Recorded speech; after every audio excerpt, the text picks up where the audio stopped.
Hey, what's up everybody? Welcome. It's a Friday. Thank you for joining me on this Friday. Usually we do these things on Saturdays, but you know, for a couple of reasons, mainly just for my own sanity, so that I have a full weekend. We're doing them on Friday this time.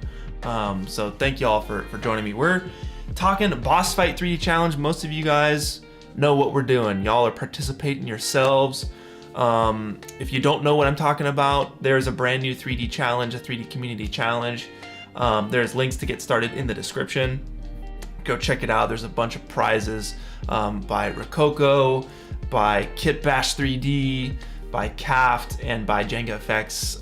They make Embergen. Embergen is free for the month while you guys are working on your boss fight. Rokoko also has Rokoko Video, which is a free motion capture, no suit needed kind of solution to motion capture, right? So there's a lot of free stuff. There's also Cargo as well from Kitbash, a bunch of assets and whatnot. I'm trying to bring you guys as much value as possible during this month of August while you create your art for this challenge. So I'm excited. What we're doing on the stream today, basically, I'm trying to go and do something that I've never done before. Basically, I've always done photorealistic style, and I want to do something colorful and fun and stylistic and hand-drawn. Really, my goal here was to kind of break out of the monotony of doing the same thing all the time and kind of getting burnt out on the same process. And it's like, what I love hand-drawing stuff. It's so much fun for me, and I want to try and bring that to this process here and make it as fun as possible for me. But that means I'm in the dark. I don't know, like, I've never done a 2D process before, you know, so that's what I'm going to be working on today here. Let me show you guys where I'm at so far with my art, and you know, we'll hop into it. But if you're also working on your BossFight art this time around, that's what we're here to do. We're here to work together. So we're just hanging out, chilling.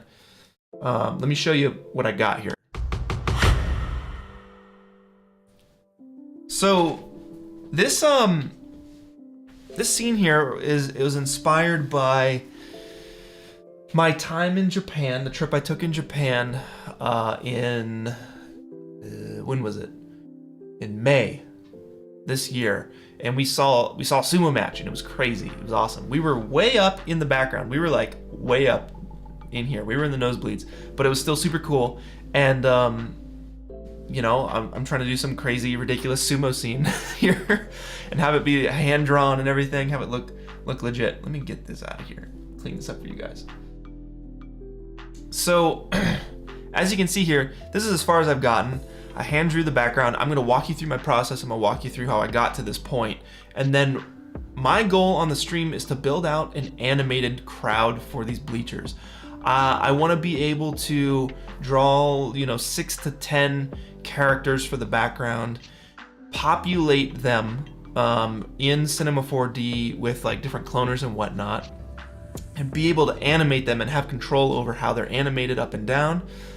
And from there, I will save that out or render that out, bring it into After Effects, comp them into this background, which is literally just an image that's scrolling by in 3D, and see if we can't get to the point where there's an animated crowd in the background. And of course, I want to get to the point where, or I want to build this system out so that if I want to replace any one of these people or randomize it in a different way, I can set myself up easily to do that by either adding more people or changing the cloner, randomizer, the seed to just get me a better look. And I want to get to the point where I can experiment with the way it feels, the look and the style, as opposed to having to get stuck on the technical side. So I have a pretty good plan in mind, and I'm hoping that we can get this locked in over the next couple hours. But yeah, what's up, guys? We got some people up in here. Christian, what up, son? What up, son? Good to see you, dude. Heck yeah, man. Thanks for popping in. It's gonna be sweet. What's up, everybody? How you doing? Will I use the toon shader? You know, I don't know. There's a lot of different ways to go about this, because I do want a fully animated, you know, hand-drawn look to the sumo wrestler that's popping up here, to the guy in the foreground. I'm gonna have some characters off to the side as well. And I don't know exactly how I'm gonna do that yet. And I'm kind of in the boat here where, like, I need to be able to be okay with failing, with it not looking as good as I want in my head. And I really want to just focus on having fun with this, and I want to focus on experimentation and experimenting with a new style. For me, taking the month to experiment with a new style through this 5 seconds of art, that's a win for me. So I'm trying not to put too much pressure on it, just trying to have fun with it and explore. So yeah, like I said, there's many options. I found this software called, what the heck is it called? I wrote it down. Smack Studio.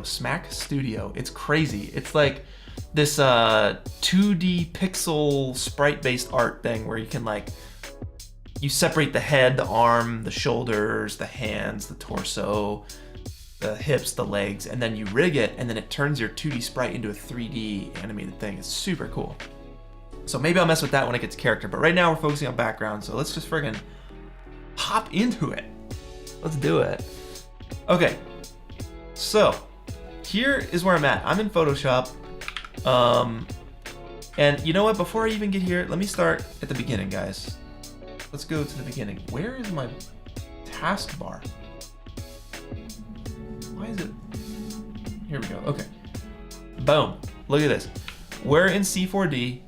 I'm using the close project file, right? We have close, medium, and far project files for you guys. This is obviously the close one.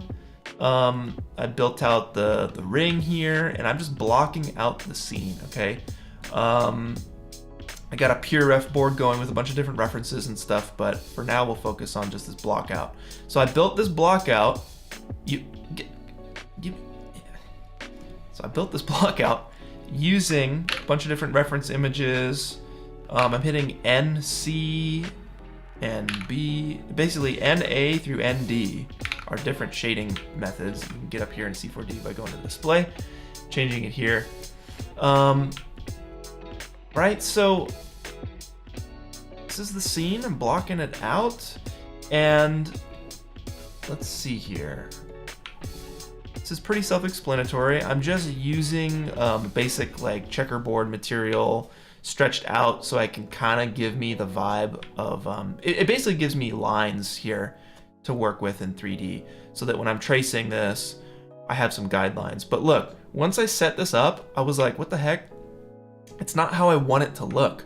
Because weekend, last Saturday, we made a drawing together. Let me show you. We made this together. And this might be kind of hard to tell, but yes, there's a sumo jumping, there's character down low, and there's a bunch of smoke and stuff, but all this stuff in the background, it's like the tiers of the, like the different levels of the stadium. And when I built it out accurately, this is what it's looking like because our camera is like an 85 or something, yeah. It's a long lens. So what I did actually is I grouped all of my stuff together and I used what's called an FFD. If you go to the little bend, these are called modifiers or something. I forget, it's like modifiers or something else. I should know all this, right? There's a lot I don't know. But FFD is in here. Where is it? FFD, boom, there it is. If you want to search for it, you can hit Shift C, type in FFD, there it is. And what you're doing with an FFD, right, is turn that on and you can see that it's like stretching out my block out, right? And when I move this around, so you can grab these points and you can move your block out around like this. And I basically just distorted it. I'm cheating it. Obviously this is looking janky, but when you go into camera view, it looks exactly how I want it to look, right? So this is without the FFD, and this is like a stretched out version of my block out to give me the look that I want, right? So from here, what I did, right, we have this in 3D. We're orbiting around the boss. So what I want to do from here is figure out, okay, how do I hand draw any of this? Where do I start? And I'm like, okay, the first thing I know how to do is probably the background. Because if I'm looking at this, I can see that the background is like, technically it's the way they did it, you know, for animation for, you know, for all time, which is you have your background card. It's just a 2D painted background card, and it's just being moved positionally across your scene. So in this case, it's just scrolling across the background. And I'm like, there's not really much 3D going on. There is some, and we can cheat that in later and really accentuate it later when we break up our background into different parts. But for now, what I'm doing, here's what I did. Since I'm using Octane, I went into the camera tag and I changed this camera type from thin lens to panoramic. And when I do that, it's gonna give me a panoramic view of my scene, right? A 360 view of my scene. So in Photoshop, what I did was I used that panoramic view. This was the render that came out, right? Was this. And originally I tried to go in and I tried to like stitch it. I'm like, let me grab this part of the background. And of course we're hiding these guys and we're hiding the ring. And I'm like, let me grab this image, let me grab this image, let me grab this image and just put them next to each other in Photoshop. But there is some 3D parallax going on and some distortion. So that didn't work. That's why I did the panorama, got me this. And then from there, I'm like, okay, let me trace this in Photoshop. So I turn the opacity down, boom, you get a little background going there, and here we go, you know? And what I'm doing here to get this look, first off, having a tablet really helps. Doing this with a mouse, I couldn't even begin to think about how difficult that would be, okay? So a tablet really helps with that, or if you have an iPad, I know Procreate is a great is a great way to do this too. So Pipaxo, in the Discord server, right? I was talking with him yesterday, and he's doing a whole 2D animated thing himself. And he actually really recommended Procreate if you have an iPad for this kind of stuff. It makes it really easy. But you know, I'm in Photoshop here. So brush, hit B for the brush tool, boom. And let's go ahead and make a background, and I'm just kind of show you guys the brush I'm working with. If we zoom in here, right, it's really nice to have this because I got pen pressure going. And let me just share my brush settings for you guys. Basically, shape dynamics here, pen pressure, and then we have a little bit of scattering here, right? Give it some texture. Boom. We got, again, some texture. It's giving us that nice like charcoal kind of look. And then this transfer is actually helping like smooth out the edges and make it more of like the harder I press, the thicker it gets, right? So that's the idea there.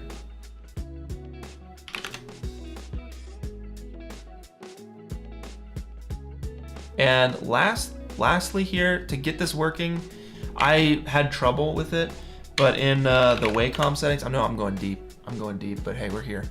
Pen settings, you gotta have Windows Ink under mapping. You have to have Windows Ink turned on, and I hate Windows Ink, but you need it to get this pen pressure stuff working in Photoshop. So yeah, I basically used that renderer as a guide to trace this whole thing out. And then from there, what I did is back in C4D is I brought this in as just a plane, and I bent it with a little bend modifier here. And of course you can see, right? You can wrap this as much as you want. But when you go into camera view, right, we wrap it enough so that it, you know, reaches the edge there, boom. And when we orbit around this thing, it's looking pretty darn good. And that's how we got our the render I showed you guys at the beginning of the stream. I'll pull it up one more time, and then we're gonna get into it, okay? Check the chat out a little bit while we do this. What's up, everybody? I saw a super chat before. Mikhail, if I'm saying that right, thank you very much. He said, idea, make sets of 5 to 6 different head and body and hands, and randomize a combination of those with color variations. That's interesting. Okay. Yeah. I love all the different ways you can go about doing this. I think it's going to be super sweet.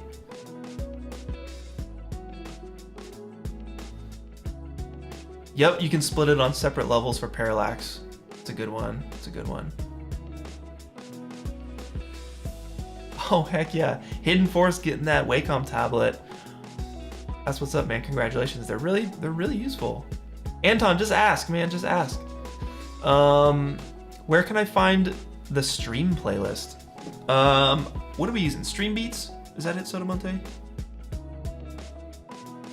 Yeah, so Sotomonte's using, by the way, Mikhail or Sotomonte, he is, I think one of the first Discord moderator for the Discord server years ago.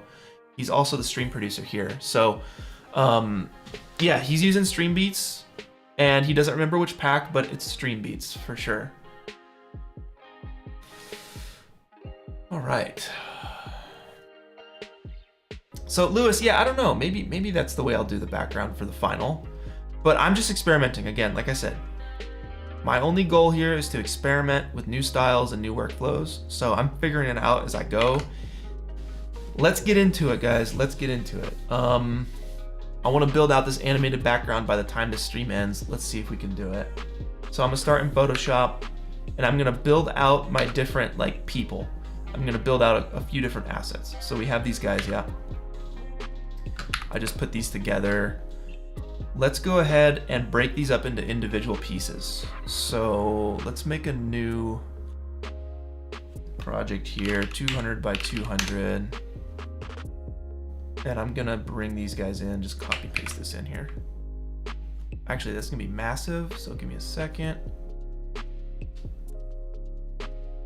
Boom, copy paste that.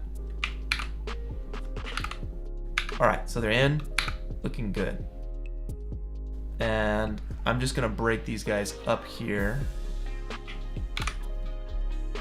You know, the better way to do this might be like this, actually.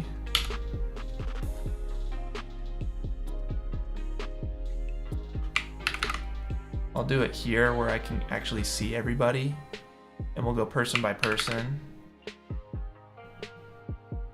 And we're essentially just creating the assets that we're going to use for our animated crowd.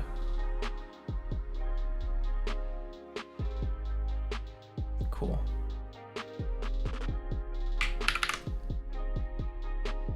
What's up, Redux? Thank you for that super chat. Very kind of you. Thank you, thank you.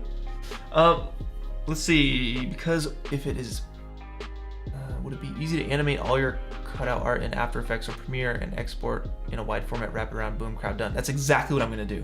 Yes, I'm going to animate actually in C4D because I want to populate it easily with like an array, and then I'm going to composite it in After Effects because I feel like I'm going to have the most control over compositing in After Effects, and I'm going to have the most control over animation and distribution in Cinema 4D. So that's the plan.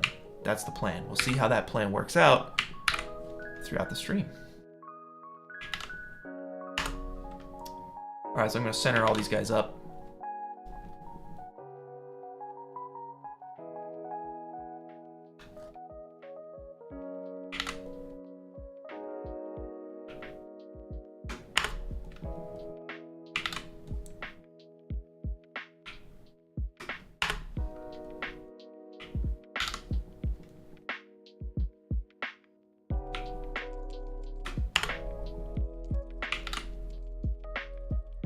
I'm really excited for this. So reference-wise, one of my favorite games over the last few years was a fighting game called Streets of Rage 4. And I think Streets of Rage is a game from like the 80s maybe. I never played them, but my buddy Cliff was like, dude, this Streets of Rage 4 is coming out. I played them as a kid. And my God, is that game incredible. The art style is insane. It's on the Switch. I love the Switch, man. It's my favorite. And their art style is super cool. Let me pull up real quick my Pure Ref board for you guys.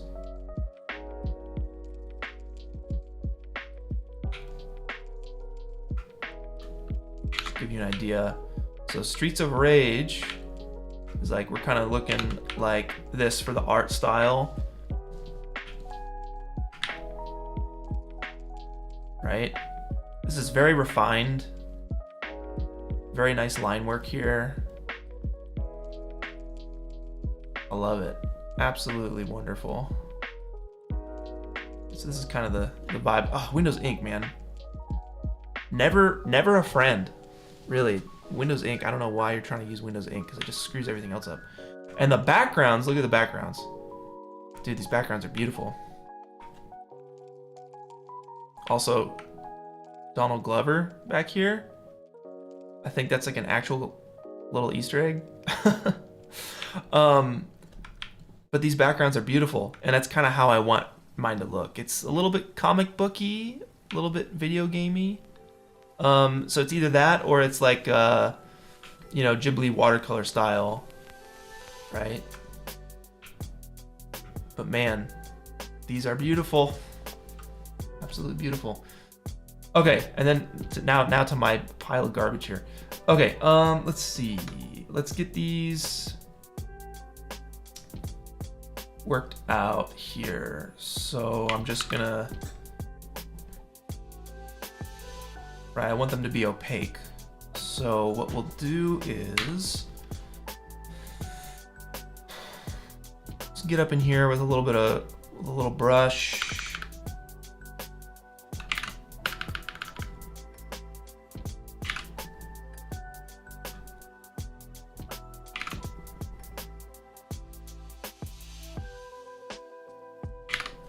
And I'm not too focused on color right now. I'm gonna come back around and actually do all the color and the style and all that stuff later. I just want to see if I can get the system set up, right? So I think the easiest way to do this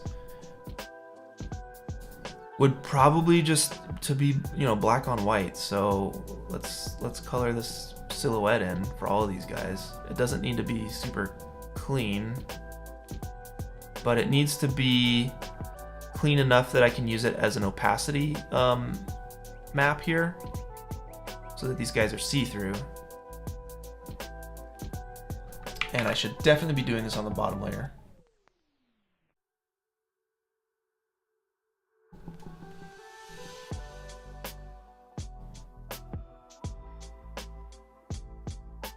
And you know what? Even faster, let me just do this.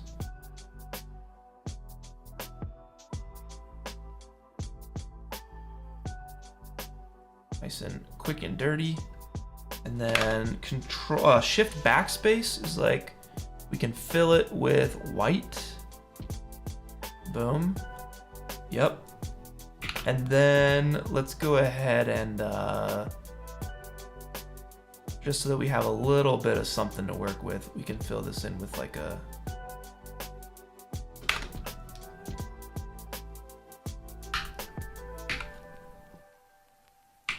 gray or something. I don't know, just something to give us a little bit of texture.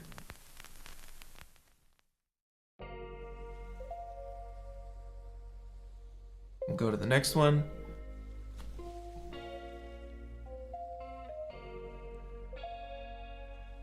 Just want to try and get these out as quickly as possible. Maybe it's like the hair on this one or something.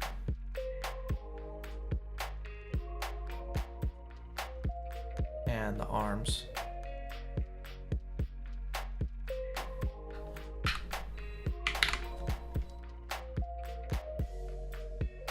Pretty rough, but that's okay. We can come back and refine these later. What's the shortcut for this? L, okay.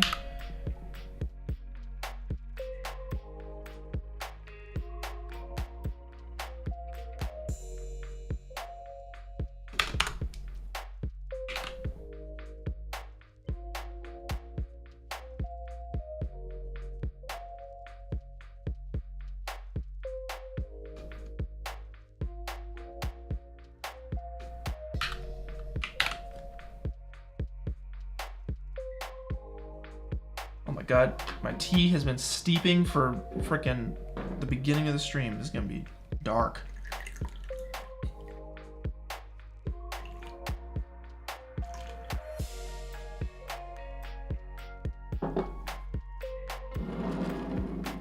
Papoxo, yo. What up, Papoxo? Thanks for the tips yesterday, man. I appreciate it.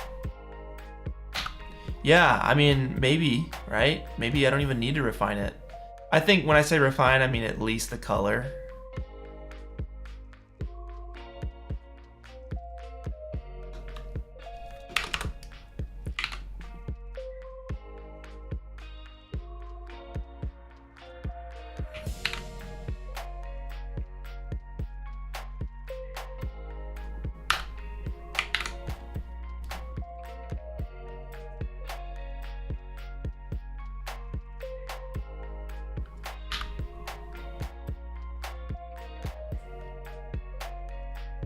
So what I'm gonna do is basically take these in the C4D, make a plane 200 by 200, and duplicate it like crazy. See what we can get. Animate these guys bobbing up and down, that kind of stuff.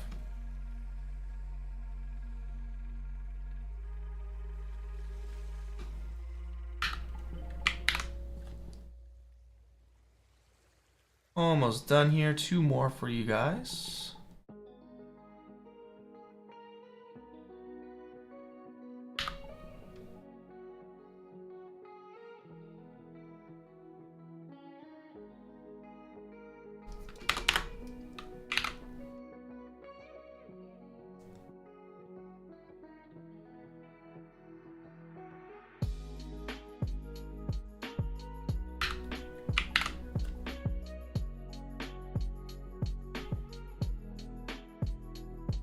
that it, huh? I think that's it.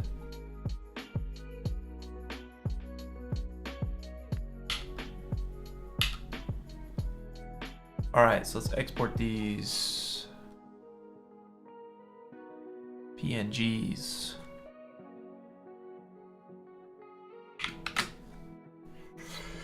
Photoshop has like the worst saving shortcut now. It's like, it's one button away from closing the entire program. It's so ridiculous. Like Control-Alt-Shift-W is the shortcut to save now. What the heck? Ugh. Let me get this Windows Ink. Freaking Windows Ink, dude. Ugh. Get out. No one wants you. Okay. Let's do drawings. I guess, is this an asset or is this a drawing? Ugh, it's an asset, I feel like. Background.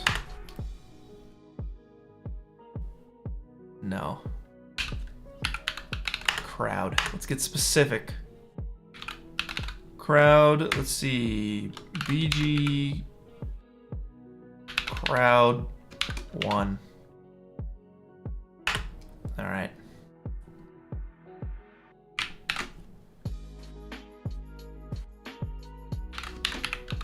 BG crowd underscore. It's all about moving fast, right? I'm just gonna select that, copy it to paste it. 3,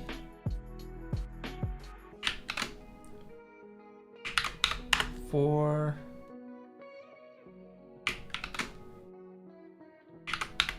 5, and finally we have number 6. Okay, so we have our crowd. I'm gonna make a new scene in C4D. All right. The only thing I'm gonna keep is the camera. Let's do 85. Hop into it. Cool. All right, and we're gonna make some cards here.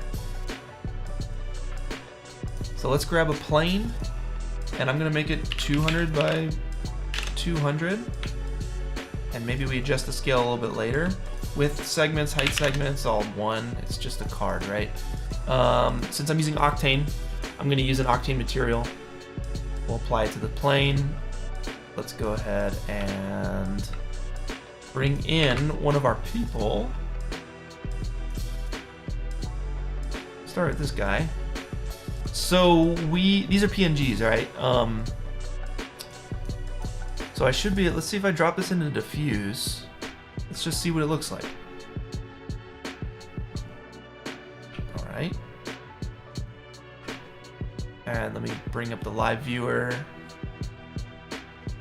and render it. Go ahead and save this out. God dang, I'm still in Photoshop shortcuts. So this is BG crowd system. Okay. So we want the background to shine through, right? So let's go back into the material.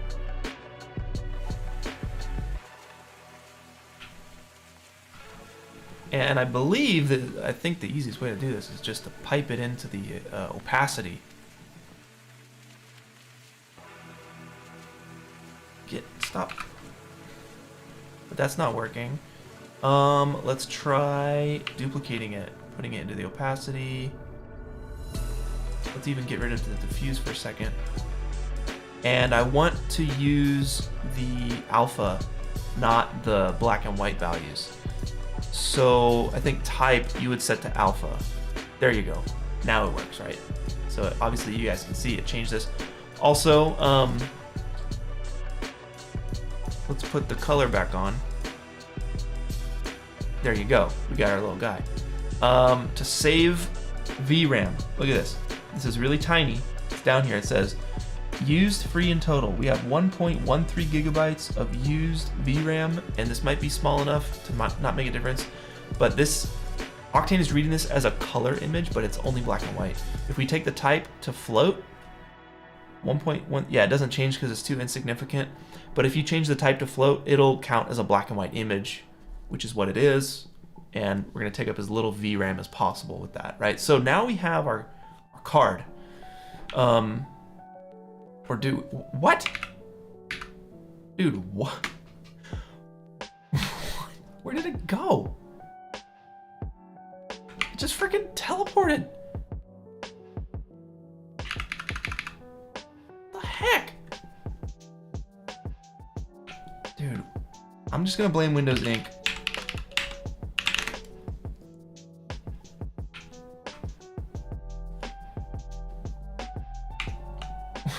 Ridiculous. Ridiculous. Alpha, load, save. Great. Locked in. Let me take a look at you guys. Oh, Vold. Okay, that's a nice tip. You can export all the layers as individual files /PNGs just by clicking on the 4 lines on the Layers tab while keeping all layers selected and visible, and click on Export. That's pretty sweet. If I select them all, 4 lines on layers? These guys. Yeah, okay. And then you said on Export. Export as?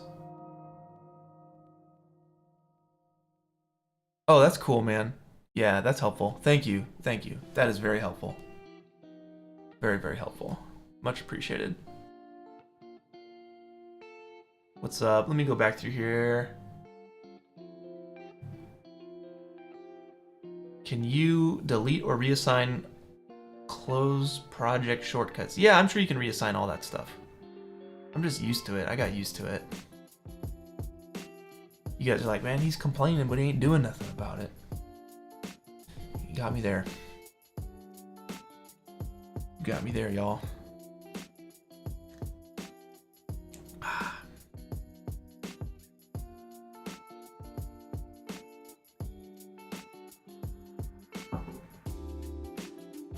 Logan, what am I trying to do? All right, for those of you who are just joining me, we'll do a quick recap. So basically, here's what's going on. Here's what I'm making. Let's go to VFX, renders. Here we go. So this is what I'm making. It's kind of like a hand-drawn style for my BossFight 3D art submission, right? And I'm trying to experiment with a new style, hand-drawn style. And I want to make it as easy as possible on me. The last thing I want to do is hand draw every frame, everything, 30 times, no, 120 times. It's going to be ridiculous if I do that. There's no way to do that. So I have to find cheats and workarounds to making this 2D style, this hand-drawn style, while still hand drawing a lot of elements. I need to cheat and I need to get my final render in a reasonable amount of time, right? So what I'm doing is I have to fill out this background. So I'm going to fill these stadium seats with a bunch of people, and I have a plan on how to do that. We just made our assets in Photoshop, and now what I'm doing is I'm going to clone them, duplicate them across just everything in Cinema 4D. Of course, you can do it in Blender as well, but we're setting up our crowd system, and then I'm going to bring them into After Effects, composite them into this image here, because you can see in this background test, it's literally just the drawing that I made based off of this blockout that I modeled, right?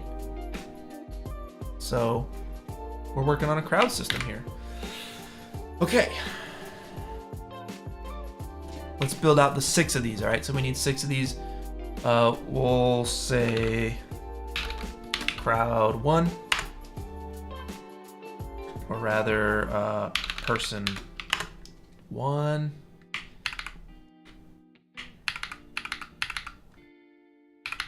There we go, we got our 6. So I'm gonna need to make 6 different ones of these. Let's go ahead and name this as person 1. There we go. And I'm just gonna go through this and update these with all of our assets that we made really quick here.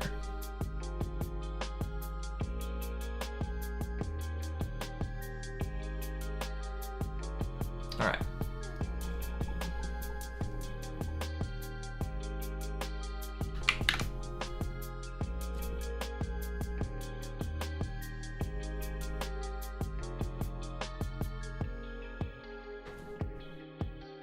Drag and drop. Super easy, super quick. Distribute them assets.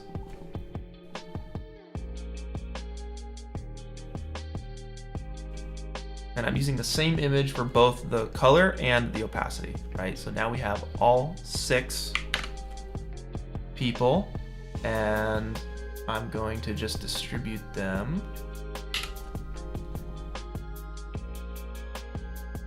Pretty soon, we're gonna see some results.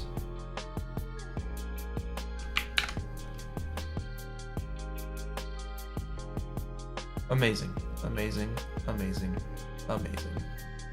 Fantastic, fantastic. All right, so here's what we're gonna do. We're gonna take all of this, right? And we wanna duplicate it a whole bunch. So I'm gonna put them into a cloner. Let's make a cloner. And I'm gonna put them all up in this cloner. And look at that, we got some people. We got some people. Let us figure out how we're gonna do this. Okay, so cloner grid, I think, is the way to go.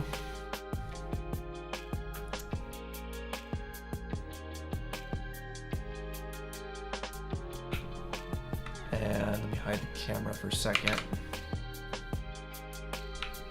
And what I wanna do, clone this a whole bunch. Clone it out this way. I wanna stand them up as well. So we can, let's see, transform. We're going to transform like this. Yeah, we can stand them up like that. And we can clone them a whole bunch. Let's try multi-instance. Would probably be the fastest. And let's do the endpoint, right? So we set the endpoint. And if I clone this more, yeah, it'll just fill in. Cool. We can probably bring this in just a little bit. Look at this, already you're seeing results back here. But we want to get them on some like bleachers, right? So maybe it's a linear. Actually, what I want is linear. I know there's a way to like stand them up.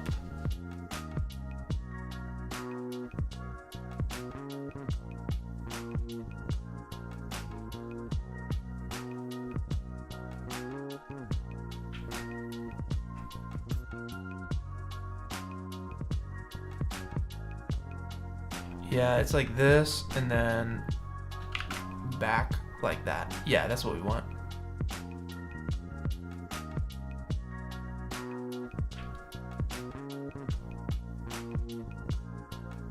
Boom. I feel like, can you do this with a grid though? I feel like you should be able to. I don't know, grid's gonna...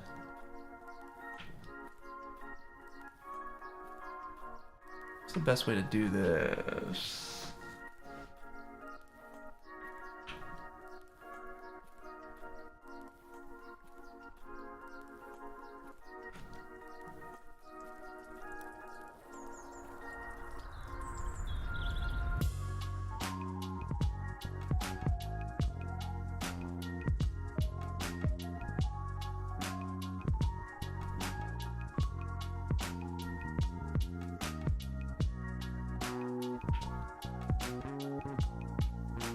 Amazing, right? So we're getting there. I just need to get them to go up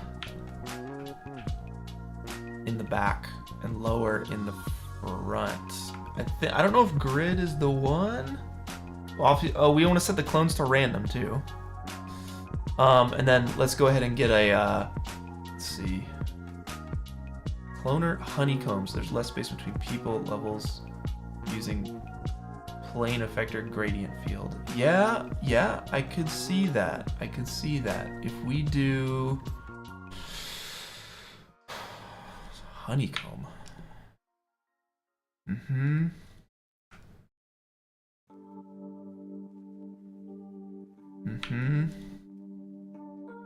Yeah, okay, I see what you're saying. We'll get the endpoint going.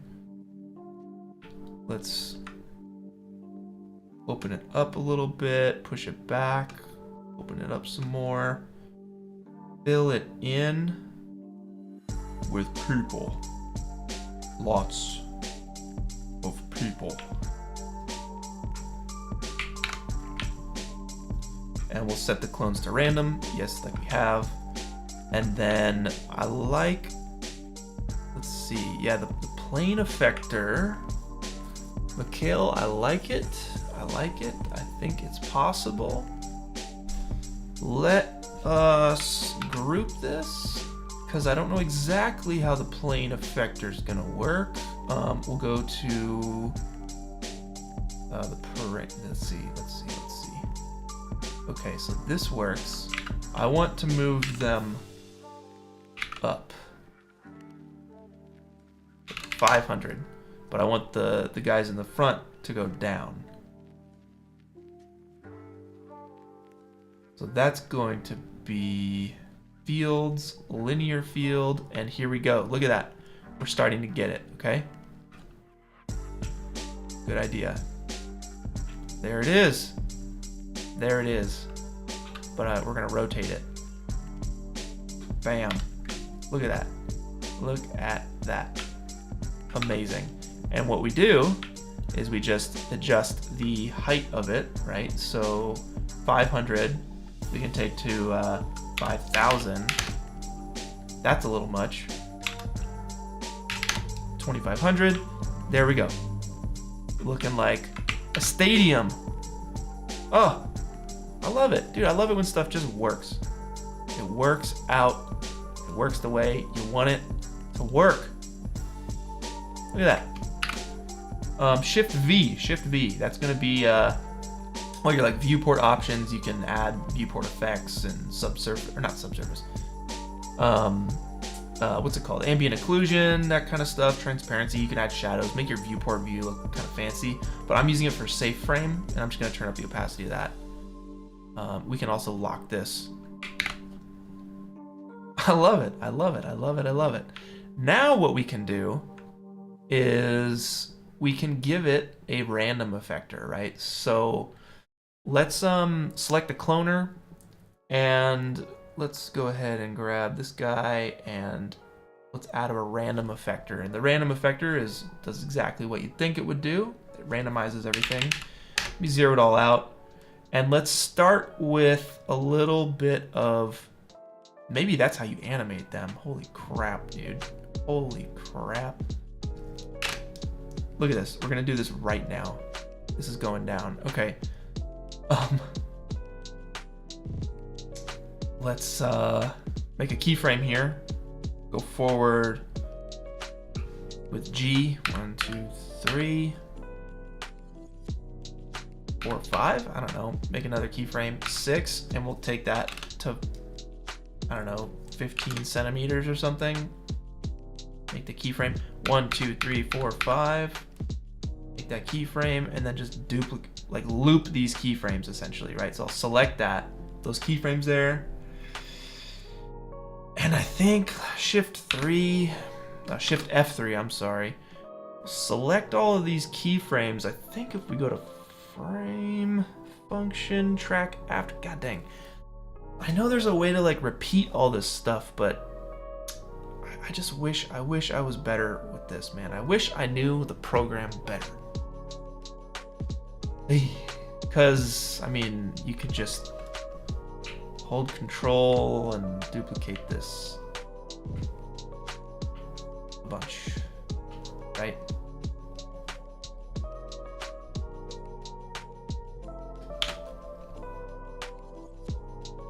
There you go. There's an animated background. That freaking worked. Holy crap. I like that. I like that a lot. Dang. Like what else? That's kind of the stream then. All right, but we want to get to the point where we have a render. How about that, right? So we want to get to the point where let me see here. We have them back here. I want to get to the point where I have a render v3 and they're back there, at least the ones, the centered crowd, right? The centered crowd. I want to get them kind of plugged in, right? So I think what I'll do is let's set the stage here. Let's go into After Effects. Formula Effector for better randomization. I have never messed with the Formula Effector, and maybe we'll get there in just a second. All right. All right, Papaxo says make them a little curved. They need a bit of depth for when the camera rotates.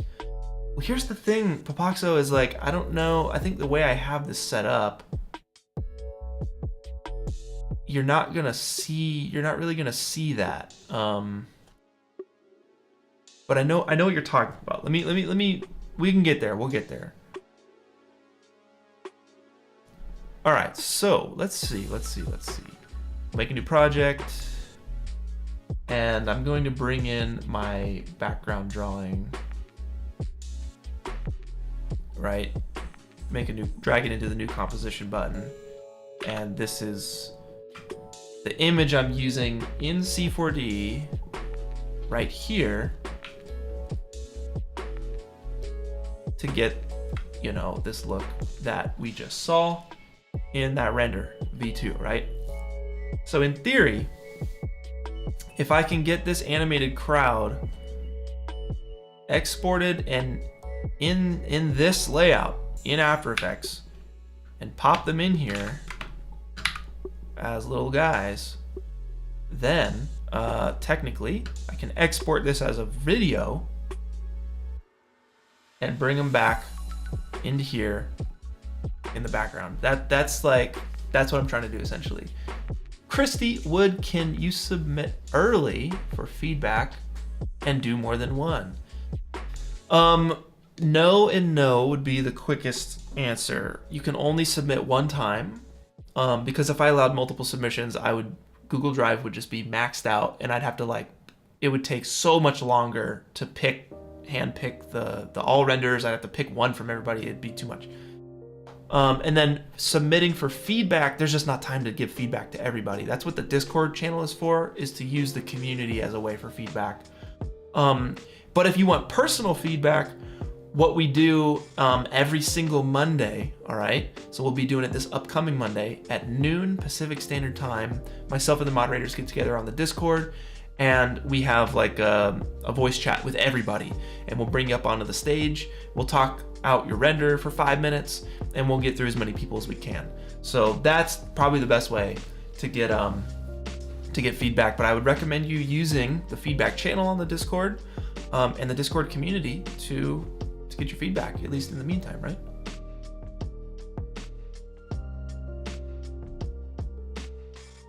Okay.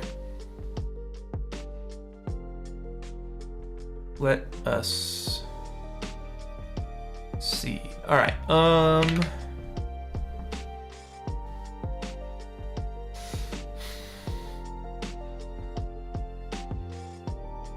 What's next?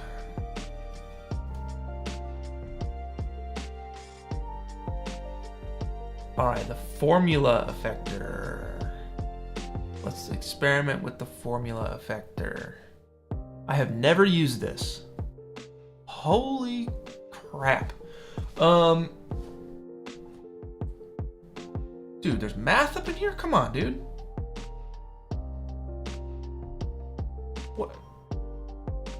Come on now. We can do the wave. You saying we can do the wave? That's craziness. That's craziness. I'm good on that though. I think this is exactly what I'm going for. The random effector here. Very basic, very basic. And we can give them a little bit of random rotation as well. So let's check the rotation box. Yeah, there we go. Just a little bit, you know? 10 degrees, some side to side.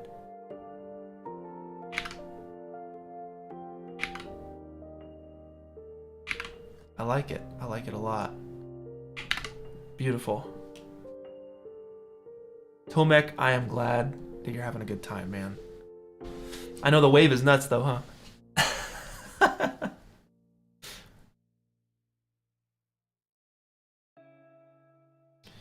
Okay. Let's see if we can't get a better looking aesthetic here. Direct lighting, we don't need any path tracing. Direct light, well, path tracing honestly does brighten it up a little bit. And I like that because we're getting light bounces. Boom. So now, here, let's try this. Let's try this. Let's try this. Now that we have these guys in place, we can go back to Photoshop. And instead of...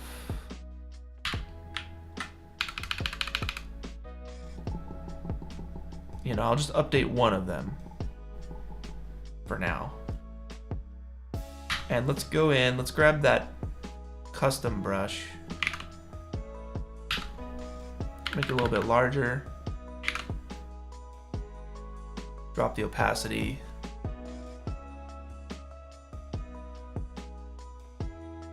And kind of get more of a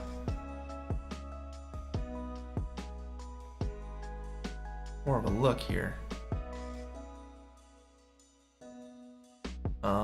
And maybe I'll do this for each one. Just want to see. I think the quickest way, Control L and then just max that out. Yeah.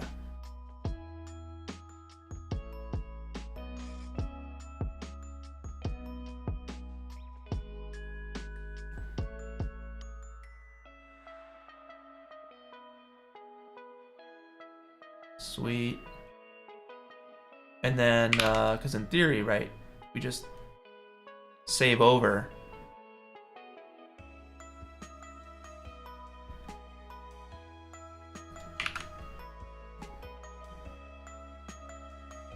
The renders from before, or the assets from before, and then we're pretty much good to go. They should auto update, and that's the idea. I want to be able to quickly iterate on these.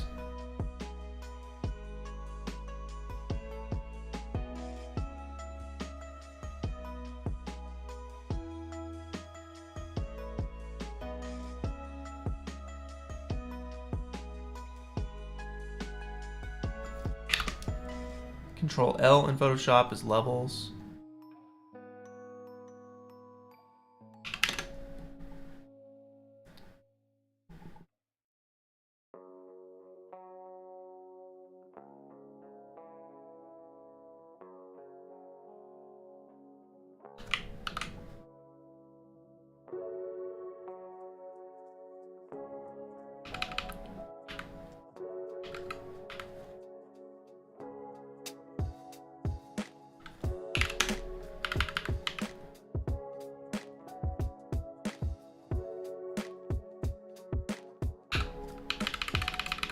E for the eraser. Whoa. I just want white. That's what I want.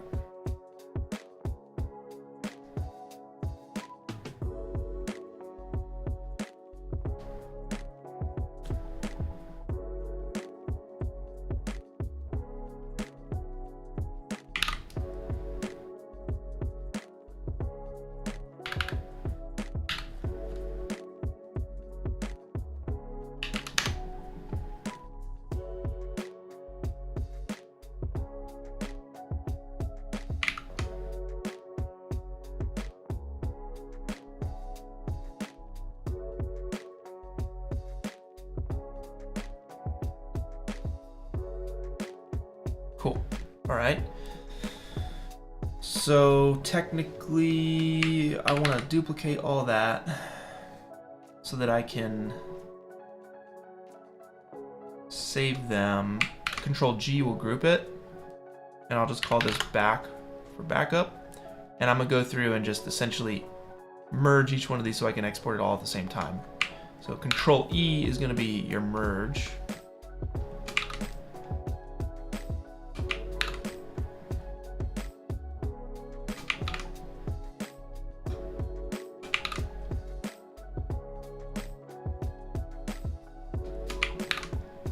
And we should have 6.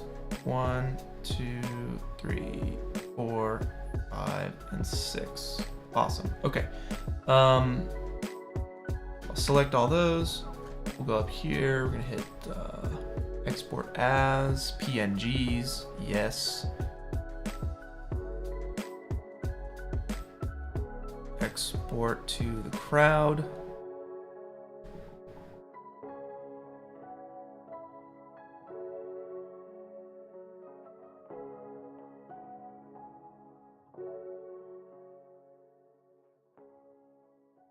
Awesome, awesome. Okay.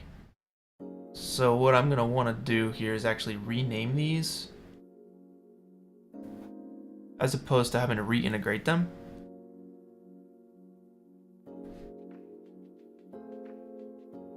BG crowd, let's see.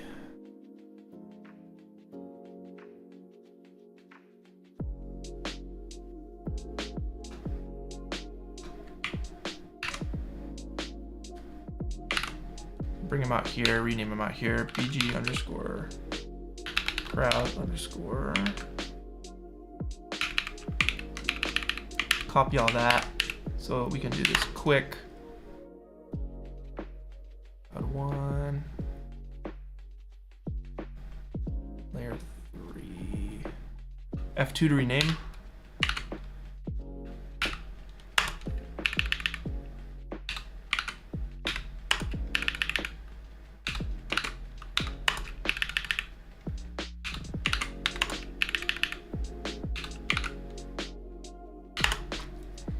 And we'll take all these guys, bring them into the crowd, and then replace.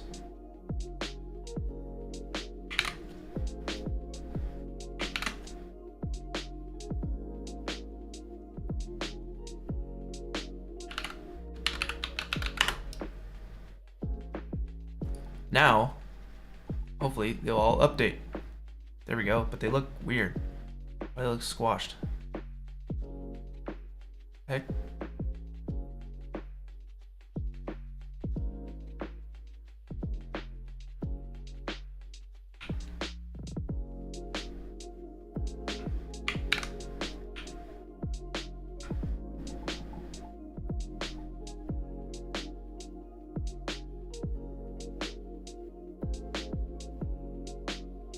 You double click these guys, the preview in Octane, they'll update. There's like a bug with it.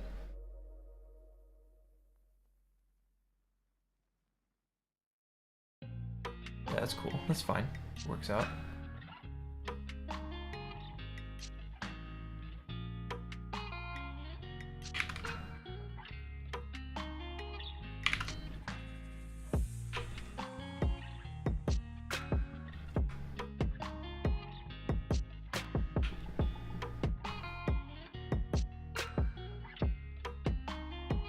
Let's, I think these are squashed because the actual export is a different aspect ratio for some reason.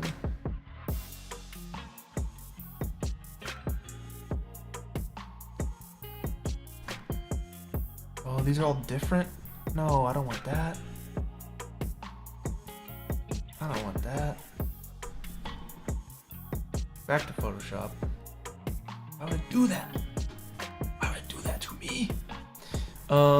Let's see. Export as canvas size for all of these should be 200 by 200.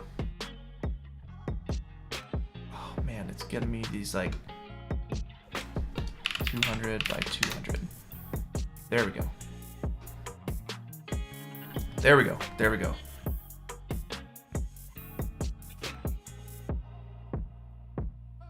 Export that.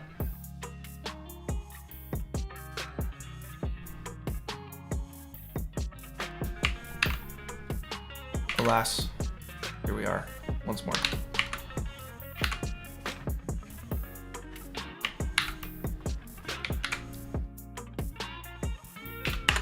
One.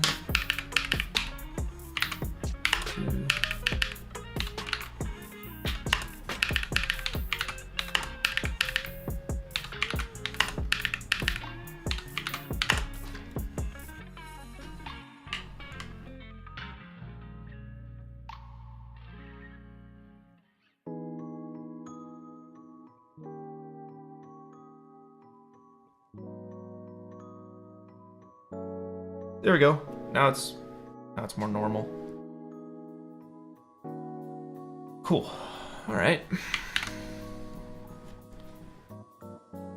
And they're animated up and down. Amazing. All right, so let's see if I zoom out.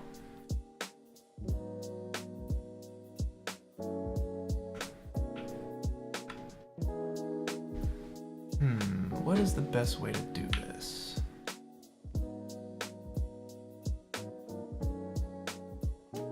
I want them to flare out kind of along this line here. So I'm wondering if I could do this with the plane effector as well. If we do scale, let's check scale. We want, okay, yeah, I don't want that. That's rough.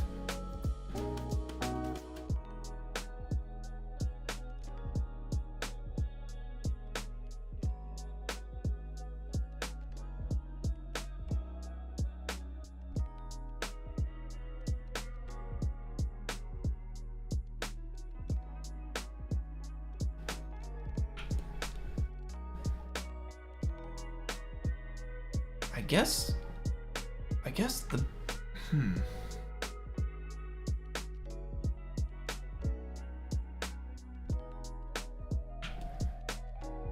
because in a perfect world, I just export them here from After Effects, or from Cinema 4D, and they're kind of along this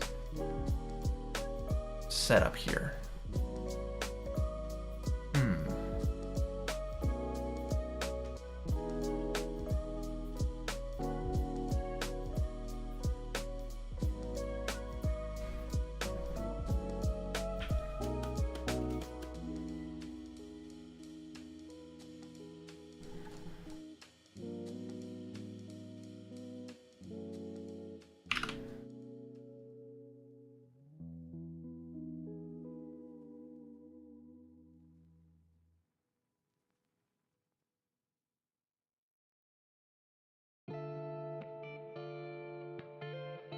Spline. Okay, if I did spline, let's try something crazy. Let's go to the blockout. Let's go ahead and grab this piece here from a top view.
There we go. That's what I wanted.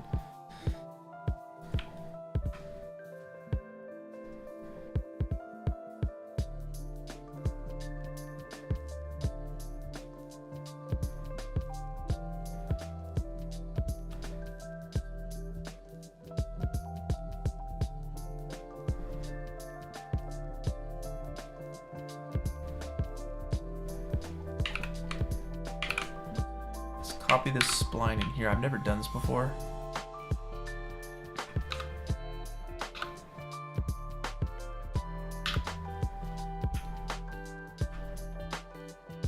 Okay.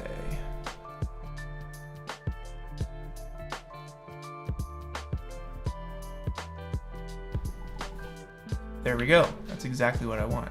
Sweet. All right. Oh, that's amazing. All right, so I think that'll actually line up with this.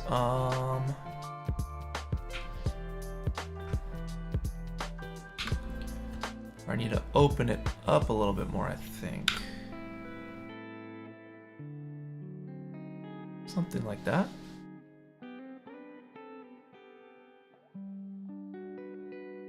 Yeah, close enough.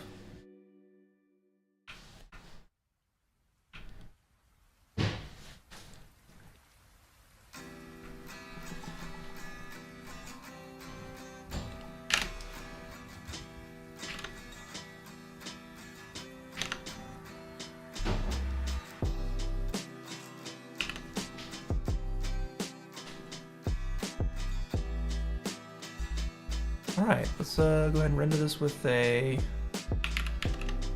transparent background.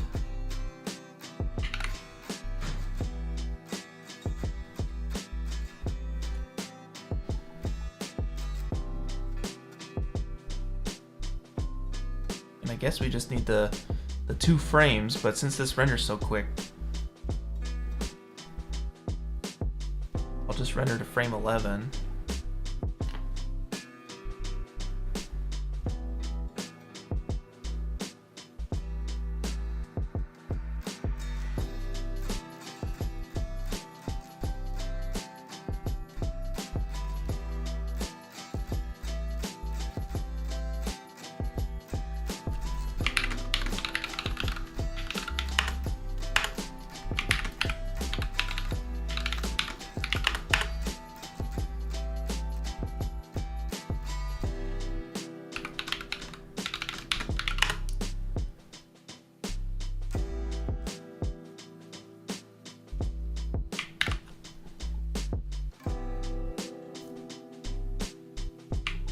All right, let's give this thing a shot.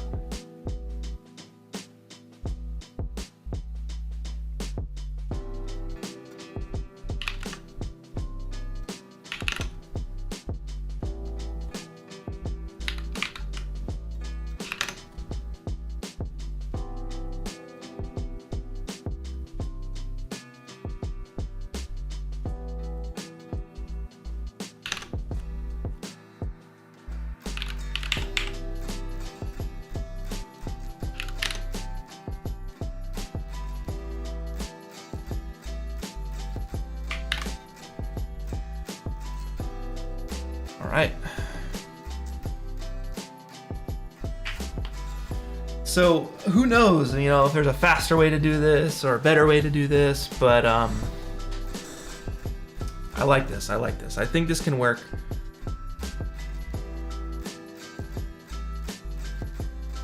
Yeah, I'm curious to see how it goes. All right, render's done. Let's bring it into After Effects. Just double click here in the project window. Let's navigate to our test, and we can click this PNG sequence, and it's gonna make a sequence out of this. So we'll import it, bring it in, and alpha is not enabled. Back to C4D, I wanna make sure that I exported this properly. And we didn't. We got to check alpha channel. All right. So let's try that again. And before I do that, I'm going to make sure that my cloner is set to random. And we'll render again.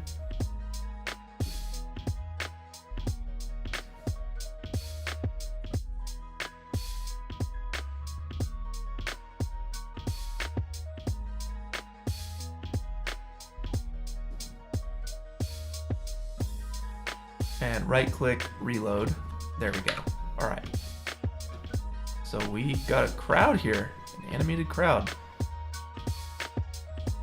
Now we need more people, that's for sure. But for this test,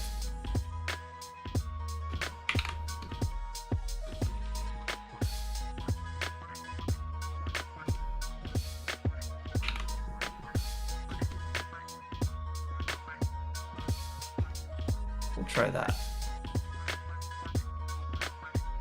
And I'm just gonna duplicate these guys a whole bunch. We only need 24 frames for 120 frames is our sequence, right?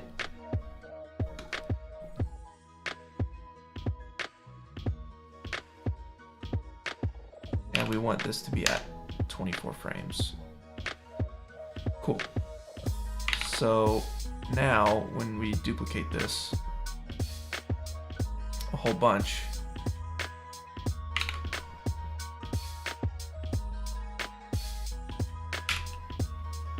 there we go. Yeah. That's fun.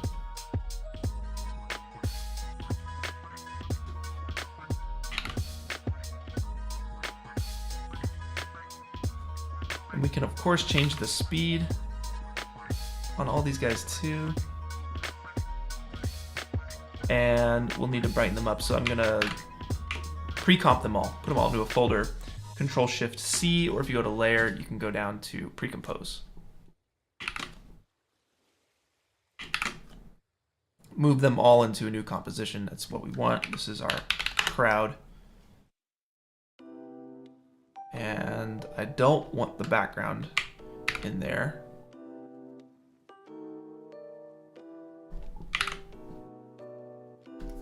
And we'll go ahead and add a levels to it. So I'm using what's called I think it's called VC Console, and it lets you hit Control Spacebar and pull up any effect, search for any effect you want. This should be built in. This is from Video Copilot, right? But we'll do a levels, and just make sure white is actually white. And also make sure we're in a 16-bit composition. 8-bit is totally fine.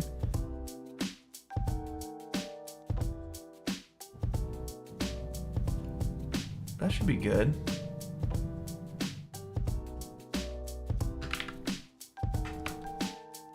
There we go.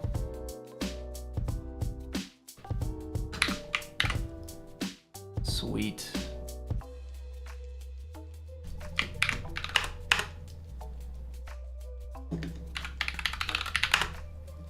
Awesome. Awesome. There you go. There's a little animated background there. I love it. I love it. I love it. Super fun.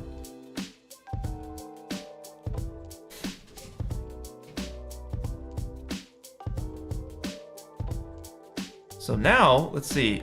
Here's the crazy thing is that like, I'll essentially have to do this a couple more times for these side ones, because the side ones, the people are drawn at a different like perspective, right?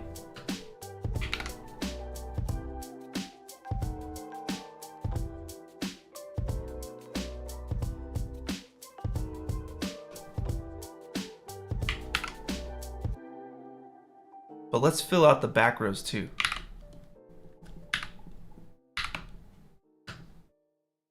All right, so I'm hitting the bracket key, by the way, in After Effects. If you hit the bracket, it'll snap the layer to the playhead. Like that. And let's get these guys like this.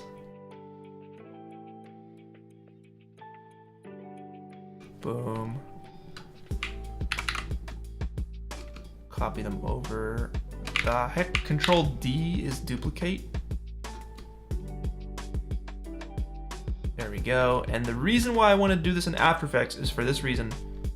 Very, very specific. I'm going to duplicate my background, bring them up here, and just do a little bit of this business right here. And yes, I know I can make this as individual layers in Photoshop, and maybe we'll get there, but for now, this is the way I'm doing it.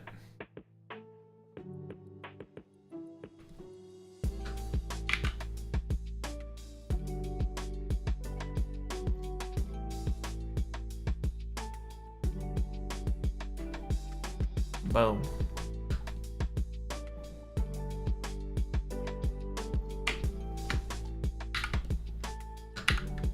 And we don't want to see those guys. Go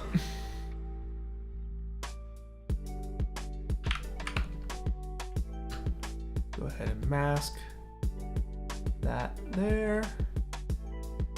Mask this there.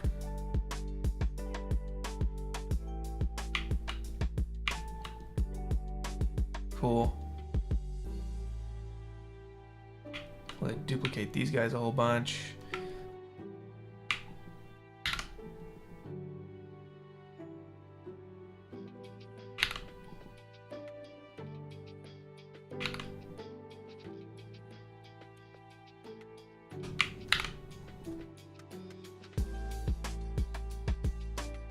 I wish there was an easier way.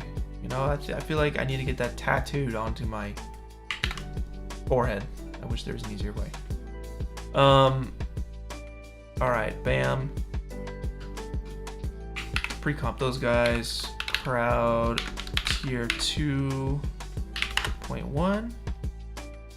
This is technically crowd tier 1.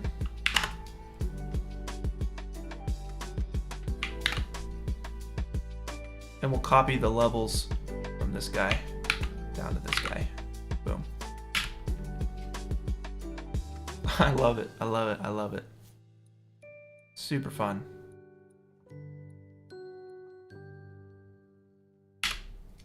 I'm just gonna keep going with this, right? Grab another crowd layer, paste it in. I'm using, again, bracket key to move this layer. Instead of dragging it like this, I'm using the bracket key to snap it to the playhead. And we'll bring these guys up. Now technically, it's kind of like, let's see. You know what? Yeah. We can probably duplicate this guy. See, then we'd have to scale it up though. And I don't think that's the move.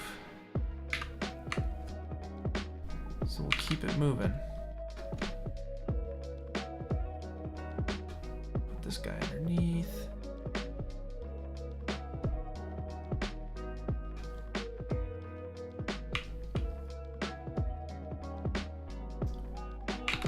Duplicate that background again.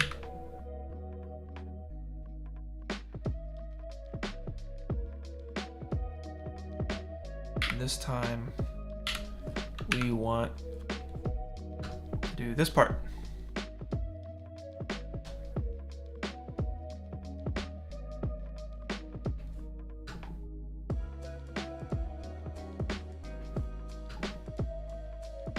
And imagine this with full color and everything. Yes, that is what I want. I can't wait to get to that point. But this is me just testing to see if all this stuff actually works.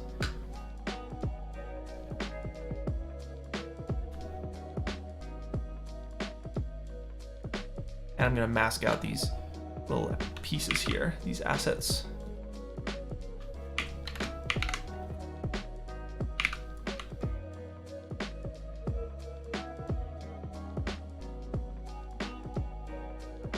And then technically these guys will be behind these guys. There we go. Yes. Yes. It's working. So honestly, like this morning, I didn't know what I was gonna do on the stream. I thought I was gonna be like tracing the ring in 3D frame by frame. But every morning I sit down and I journal. It's something that I've been doing since the beginning of this year. Just a few pages every day. Like the first thing I do, right? And I was just kind of thinking and writing out to myself, like, what am I gonna do on the stream? Like, or rather, it wasn't what am I gonna do on the stream. It was more just me thinking out loud or thinking through writing to myself on like how I'm gonna do this art. And I kind of came up with this whole process then and there. And it's working. It's really exciting.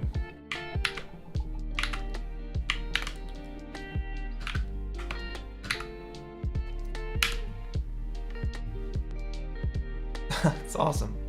It's awesome. It's awesome. For the last tier, maybe we'll flip them around.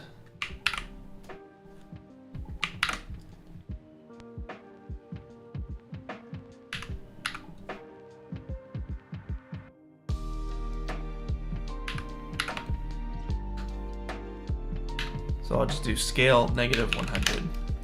That way we get a little different look going, right?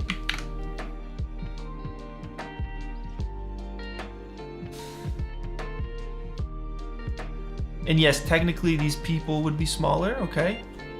I'll give you that, and technically the ones there should be smaller too. They should be getting smaller all the way towards the back, so I should be really scaling these guys down as I'm doing this. But let's go like 90 or something, I don't know.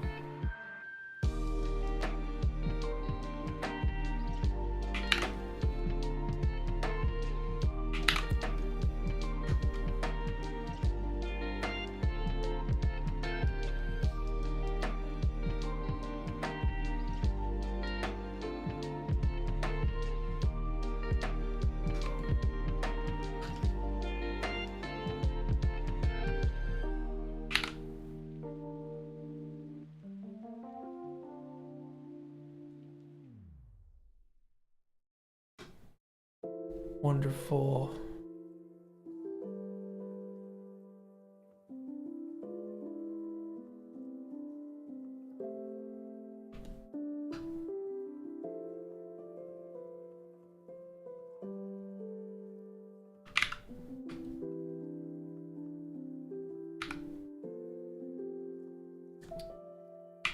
Awesome. And then let's mask these guys.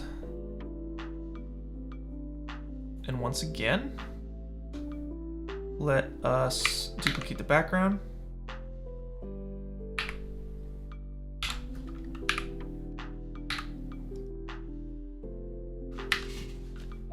And mask. And I believe, memory serves, I went with a straight line on this back one. That's when I figured out how to draw straight lines in Photoshop.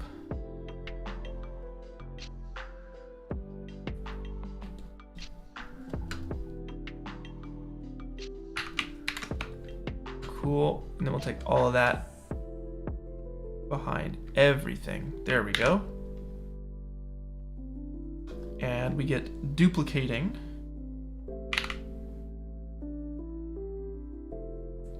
Lots of layers here, lots of layers. I thought about it, right? I thought about, while I was journaling this morning and thinking about how I was gonna do this,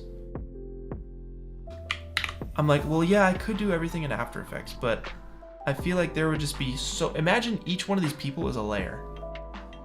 And we already have so many layers with this full asset. I'm like, nah.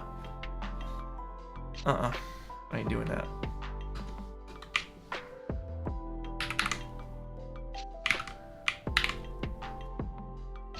Maybe you can do it with a particle system, but I'm just more comfortable in Cinema 4D.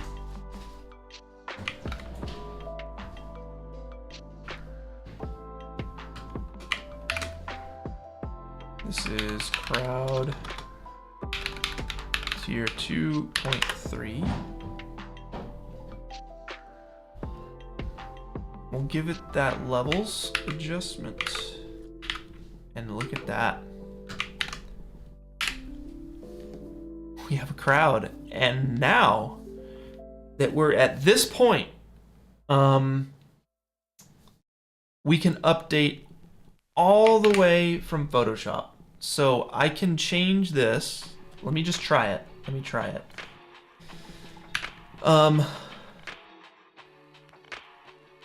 What would I want to do with this? How would I want to change these? Technically, I'm pretty happy with how this looks. To be honest with you guys, I'm pretty darn happy with it. Yes, it'll be in color eventually.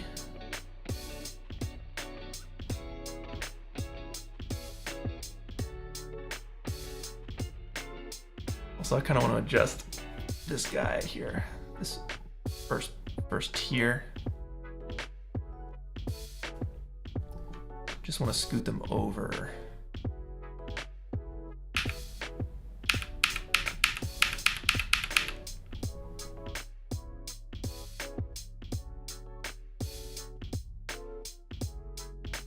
It's not that big of a deal.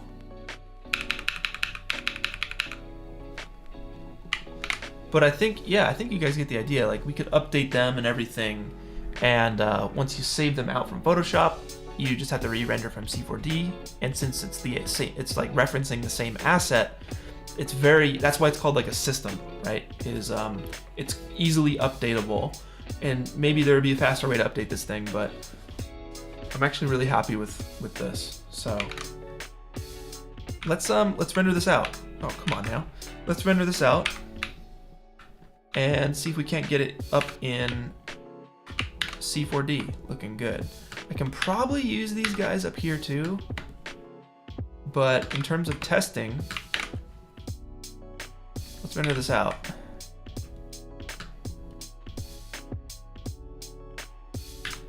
And then we can actually see what we need to change based off of that, right? So let's go ahead and export this as a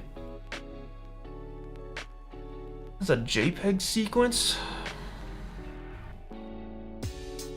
So when I make templates here in After Effects, I'll always start with an underscore. That way it's at the top of the list and I don't have to fish for it. And we'll edit this, JPEG sequence, full quality, yes, yes, yes, right? So bam, it's at the top of the list now, JPEG sequence. Cool. And let's export this.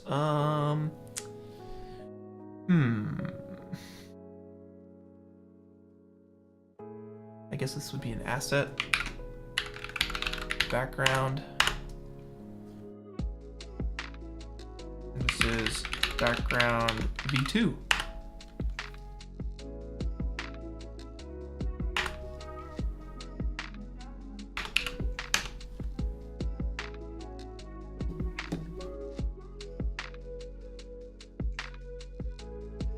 Sweet. Yeah, the underscore trick is a good one. It's a good one.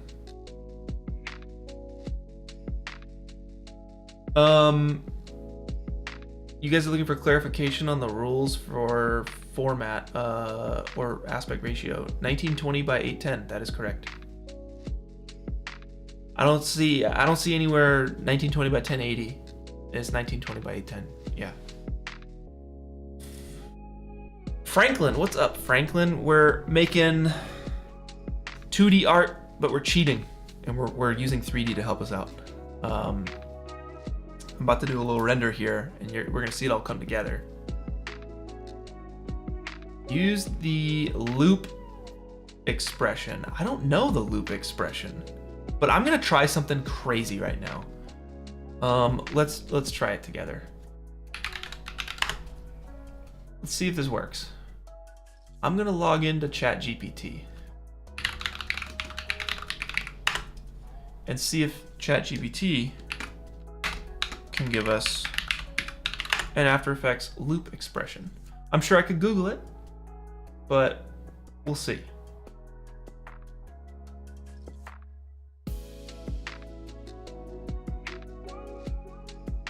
All right.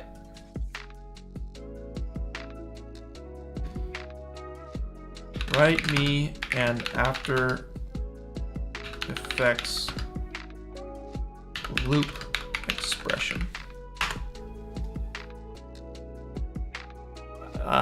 Okay. I mean, is this it? Let's see, let's copy it. It says make a new composition, add a shape or layer. The composition you want to animate. Now select the position property of the layer and you can apply the following loop expression. Okay, let's see if that works. Let's just try it on, I'll make a new composition. Here, Control K is comp settings. We'll give it 100 frames. And I want this to loop. So it says position. I'm gonna alt click this little stopwatch down here, position, boom. And I'm just gonna paste what chat said and see if that works. Okay, that didn't work. Geez, is it a time thing? Like, I feel like it's not position, right? what would that be? If I right click time, enable time remapping, and stretch that out, it's going to animate and then it's going to stop. Right? You see it animates once, boom, and it stops. If I pick whip time remapping and paste that, it gives me an error.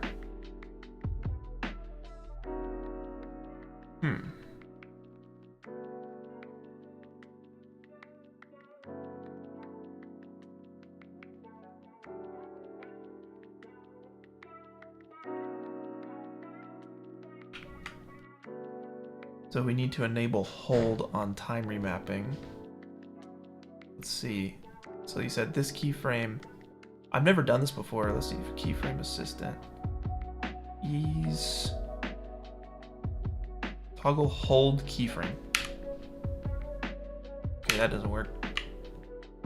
What's the quickest way to do this? What do you guys think? Select and choose loop out. This final keyframe. Assistant. Select keyframe loop. Where is this loop out? Here in time, equal previous following, toggle hold, keyframe interpolation. Control Alt T for time remap, loop out cycle.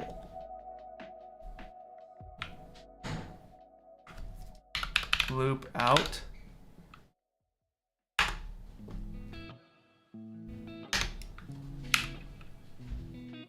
Yes, guys, thank you. There you go. So what did chat say? Loop duration, amplitude. Oh, wait. Is this? So I copied the whole thing. I wonder if I was just supposed to copy a portion of this or something. No. Looks like the whole thing.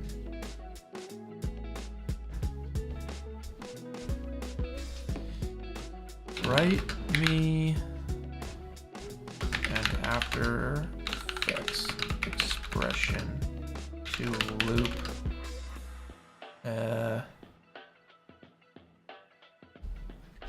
a layer in time. I don't know.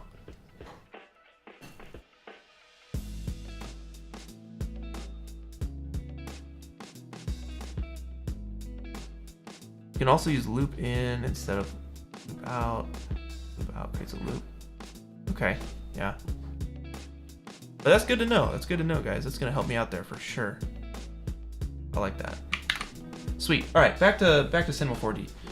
So if I go to my background test, let's go ahead and close this. Come back in here. Bam. All right. So what I want to do is I have this layer set up, right? It's just a plane set to the actual size of the background drawing that I made, and I've used a bend. It's either a modifier or an effector. I think it's a modifier, and I'm bending this around to have it kind of look like it's 3D, right? And it matches up with the actual project file. Good stuff, good stuff. So I just want to update this with an animated JPEG sequence as opposed to a still frame. So here's what I'll do. Let's go ahead and duplicate. First off, let me name this. This is background V1.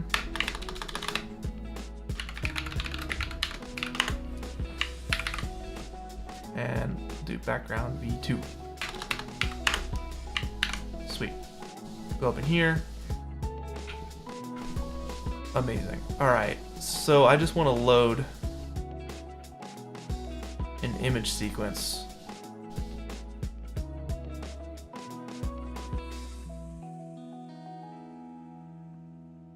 Background V2. That's so confusing.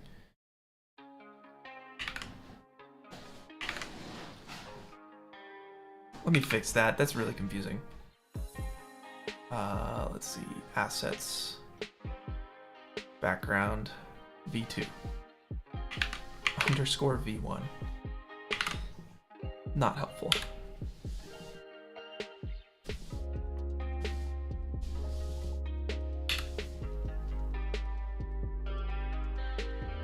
All right, great. So let's try that again.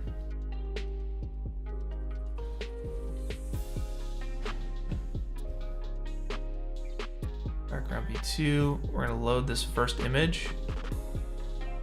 And it's just the image. Let's see if I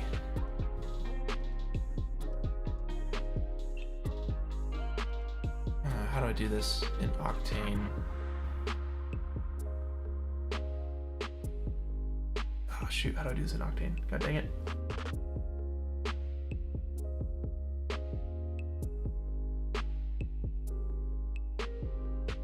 Animation, there we go, animation, calculate, 119 frames. Frame rate should technically be 24. Frame 0 to 119, that's 120 frames, exactly. Amazing. I'll set this as a float material because it's a black and white image. If it was color, I would just leave it as normal. Now let's give this a shot. Moment of truth. Background V2, pop that onto the plane. It looks like it's updated. And it's gonna be really hard to tell, but in theory, this should be working, so.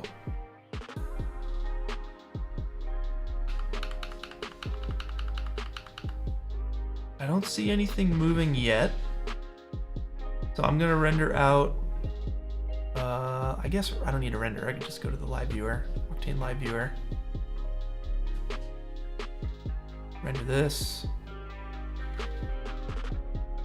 Do we see the background moving?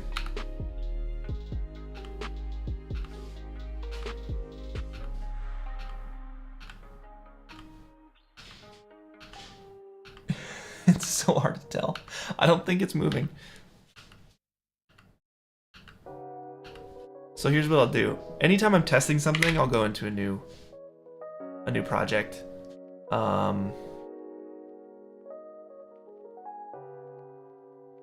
Arturo, what's up, dude? Hey, man. Good to see ya. Thanks for hopping in. How's life? Been a minute, man.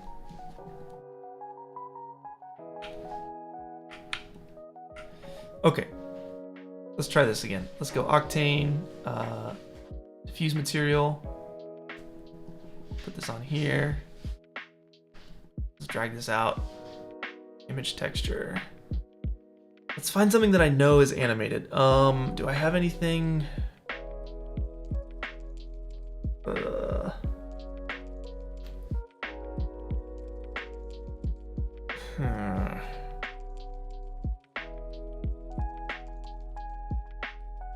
Animation, calculate, 24 frames.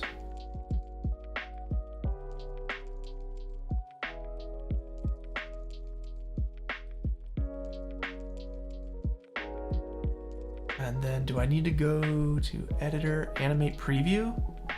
Maybe that's what it is. I need to hit animate preview.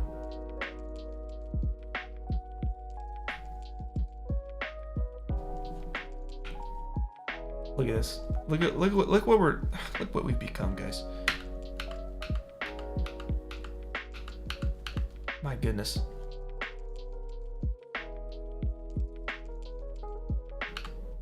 There we go. I had to hit animate preview, I guess. Let me just be sure. If I uncheck it, is it still animated? It is still animated without animate preview. Okay, so that just means, let's render it and let's see, okay?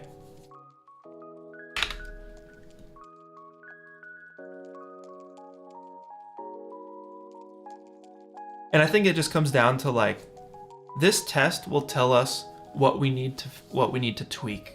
So maybe the animation needs to be a bit more dramatic. You need to go further, double, the height on the next one. So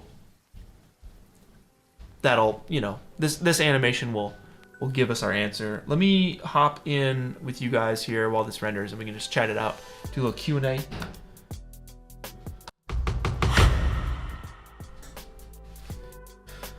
I'll go for another 30 minutes and then I should bounce. So this weekend, this freaking weekend, dude. I guess I'm just a fiend because this weekend, myself, my wife, and 10 other people are getting together and we're doing a 48-hour film challenge, which basically means that tonight we're going to be given the genre, we're going to be given a character, a prop, a line of dialogue, and we're going to have to write something, shoot something, edit something that fits within those parameters. And that's going to be over this weekend. It's going to be intense. So I got that tonight. I gotta figure out what the genre is, all that good stuff. But we got a super fun team together. And shout outs here to Sotomonte who put the logo together. Well, he didn't put the logo together. Gabe Peregrino put the logo together. And then Sotomonte took those assets and made this awesome transition for this challenge. So shout outs to both you guys. Yes, I'm going to Camp Mograph. I will be there in Colorado after this challenge, pretty much. This challenge wraps up and I'm headed out to camp. So that's gonna be sweet. I'm very excited for that. Can we work together with other people for the boss fight challenge, like 1 or 2 other people? No, it's one person per submission. 2 or 3 people cannot submit, and then you gotta like split prizes. That's gonna be, yeah, it's confusing. 1 person per submission, because it's only fair. If you have 10 people working on the same render, then it's like those people can get a lot more done than 1 person, in theory, right? So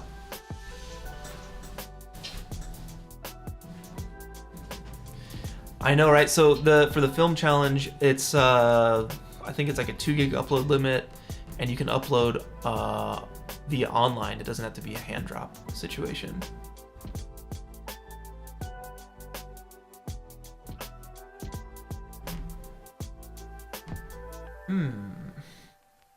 What else you guys got? If you have any questions, hit me with the pwnisher here. Let me take a look.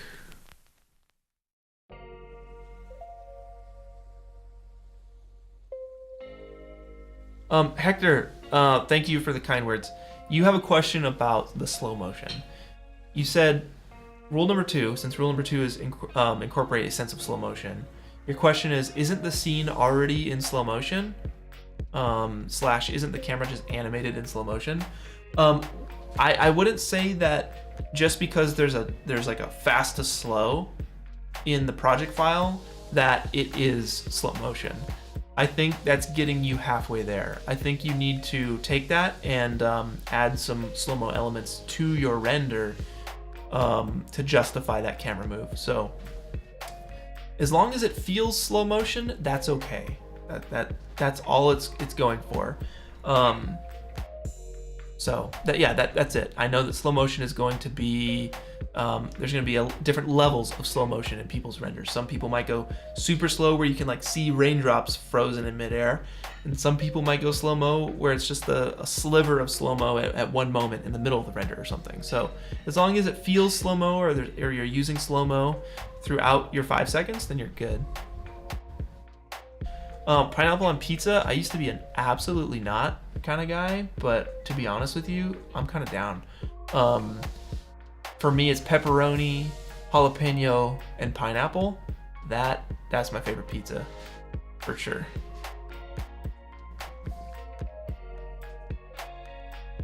Sam, what's the limit to adding 2D to your 3D piece? I would say there's no limit, really.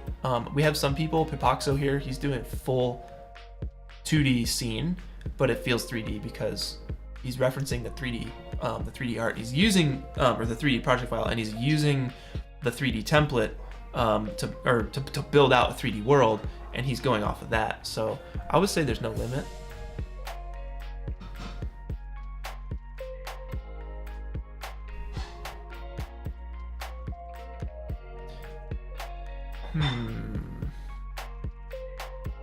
Steve Began, Sensei Steve in the chat. If y'all don't know Steve Began, he's the one who taught me Unreal. He's the one who took hours out of his Friday to humbly teach me the ways of Unreal Engine. So I am forever grateful. But it's good to see you, Steve. We did a stream together too. Way back. You guys can see it if you go back into the vault here. We built out the like radar dish, giant radar dish in the middle of the forest. Pretty sweet. Maddie, you have an error with your Houdini scene. I don't know. I can't help you with that one. Maybe Sotomonte would know right off the bat, but because Sotomonte was the one who built out the Houdini scene. I don't know, man. There's errors left and right. I don't know if it's a project file wide error, which I doubt. I feel like we would have a lot of people yelling at us if that was the case. But maybe ask around in chat first to see what you can find.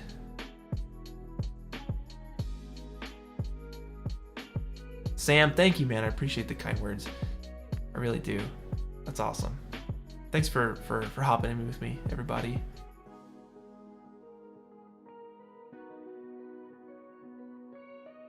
What's the difference between the medium and the far templates? One is further than the other. You know, that's about it. You'd have to open up the project file and look inside. Oh man, I forgot about the hacky sack on stream. Yes, I gotta do some more of that. Probably, I mean, shoot. Not today, we'll do it later. We'll do it on the next stream. Next week, we'll do some hacky sack. But yeah, guys, we have 530 people chilling up in here. Thank you so much for sticking with me, and I'm excited to show you this final result.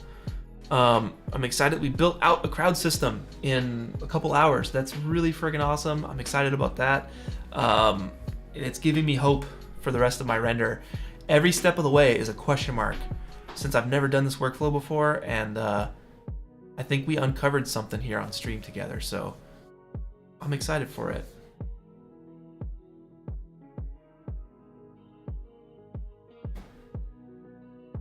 Does the boss have to be a living thing? No, it does not have to be a living thing.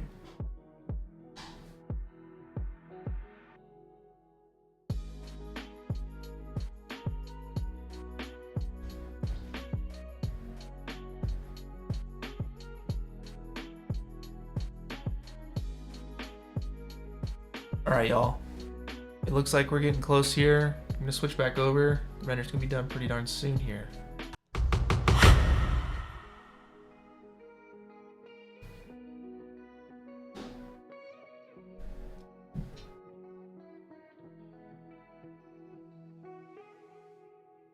All right. Let's see. Yeah, they're moving back there. They're moving. That's great. It's a little hard to tell. I think I need to scale up these foreground people. I think they need to be a bit larger, like double the size, to be honest. And have the background people go to that, like that should be the smallest, right?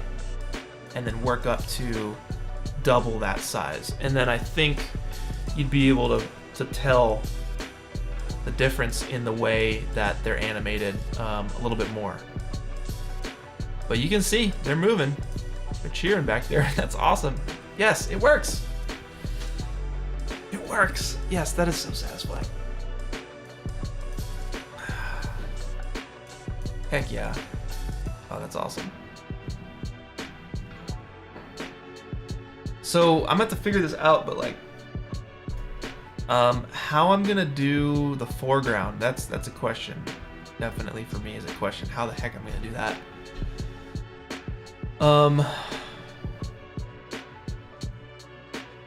Because I don't want to be sitting here tracing every other frame for this sumo guy.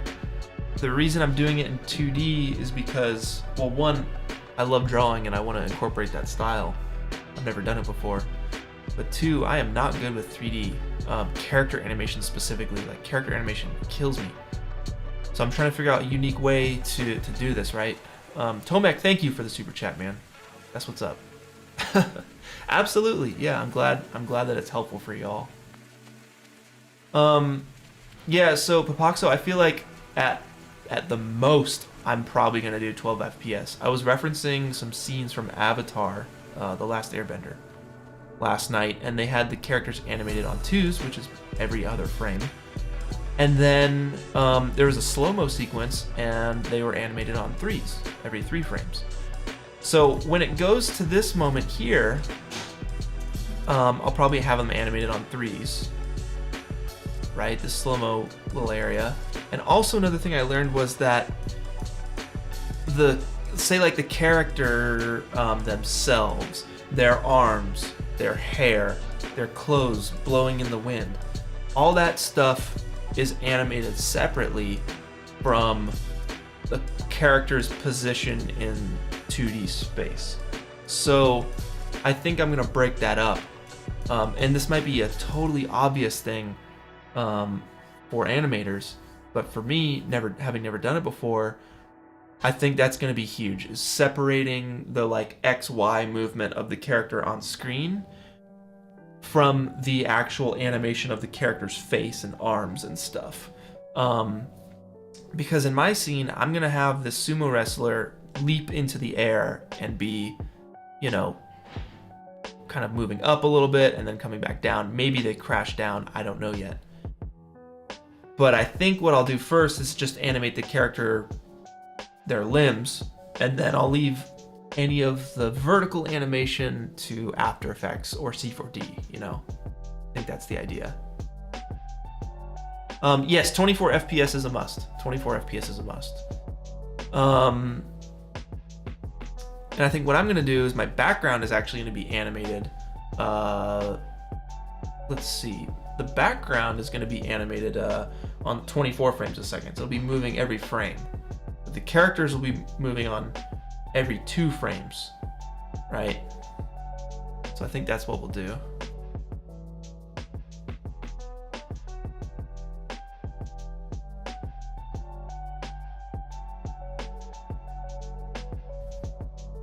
All right, let's watch this thing in full screen, shall we?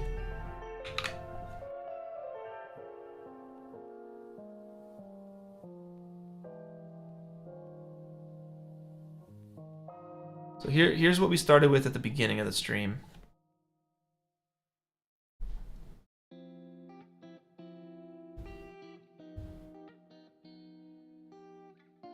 And then here's where we're at after the stream.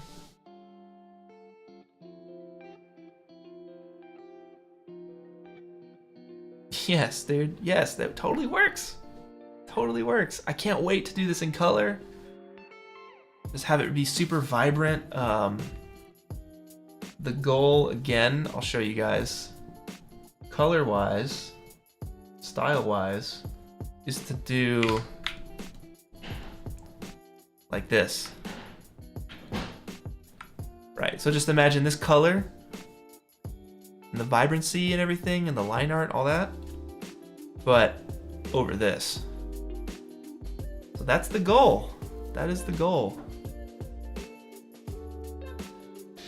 I feel good about it. I feel really good about it.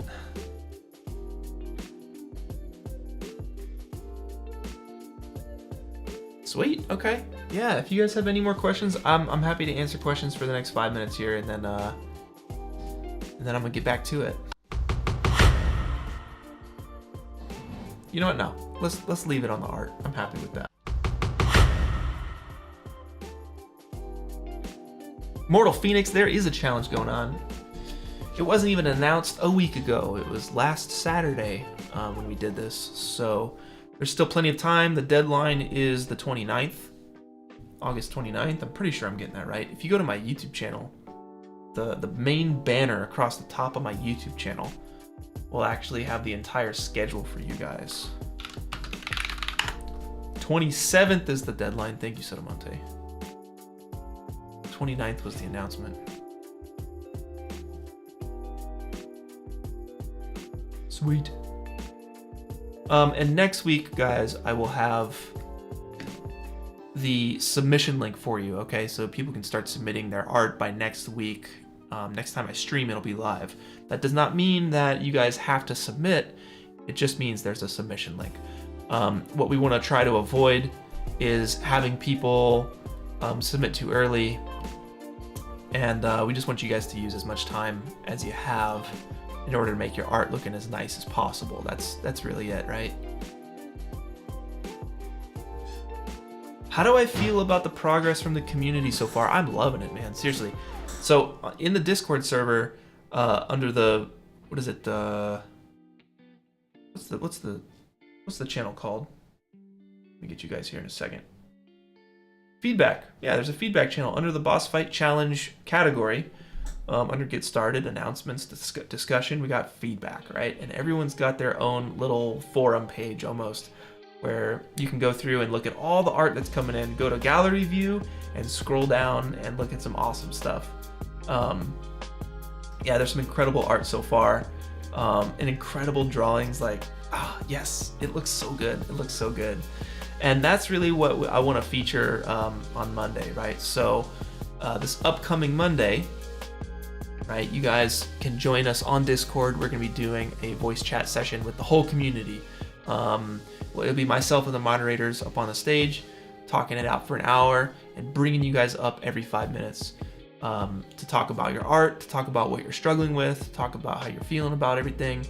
And it's a really great way to show off all the art from the community before, leading up to the Top 100 live stream that we're doing with Raph Cressetti, and of course the Top 100 montage with Disasterpiece scoring the music for that. So I'm really excited about this one.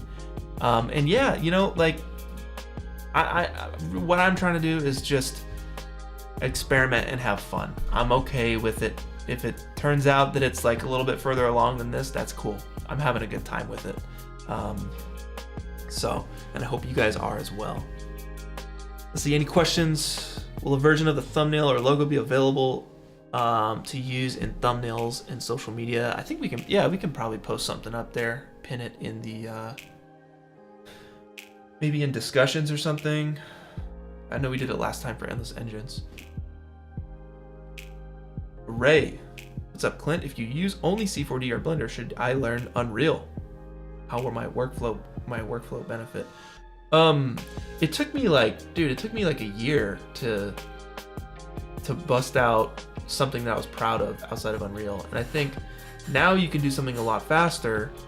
I literally, all the Unreal tutorials on my page here on my channel is tutorials for me when I first started. It's like things I wish I would have known, right? So it's tough. It's definitely not something that, like, if you want, I don't know. Here's the thing. If you want to participate in this challenge, and you know C4D and you know Blender really well, then go with that. If your goal is to use this challenge to learn something new, like I'm here learning a new art style, then maybe you'd want to pick up Unreal and mess around with it a little bit for the challenge. I think it does come down to like a mix of both, where you're playing to your strengths, but you're also embracing growth. And I know, I think Visual is the one who put that so nicely in the guidelines. And I totally agree. I think we're gonna play to your strengths here. In this case, I love drawing, and I think technically I kind of have a grasp on how this works, but I'm also learning something new because I'm doing a new art style. I'm doing new workflows, right? So it's a mixture of both. 60 FPS? No, 24. Let's see.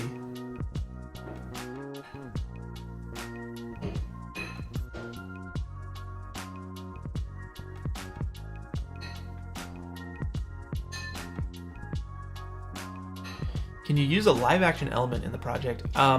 Sure, yeah, you can go for it. I know that someone made a time-lapse submission for Moving Meditations. It was the BoJack Horseman. It was a time-lapse one, probably in the first third of the video. And they had a like miniature, almost claymation looking scene, and there were hands coming in at rapid pace, just like moving the different pieces, right, of the claymation. And those hands were actually just green screen elements. They're actual hands that they comped into the render over top, and it was perfect. It looks so good. So yeah, people have done that in the past for sure. Can we have an object moving fast and the rest of the animation is slow, like Quicksilver in the kitchen scene. Yeah, of course, of course.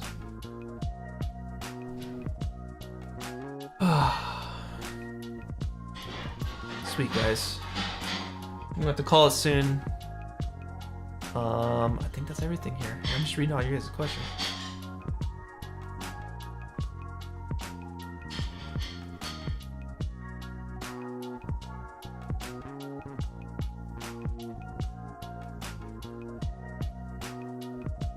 Can you change the horizon line? I don't know, maybe. That's an artistic choice.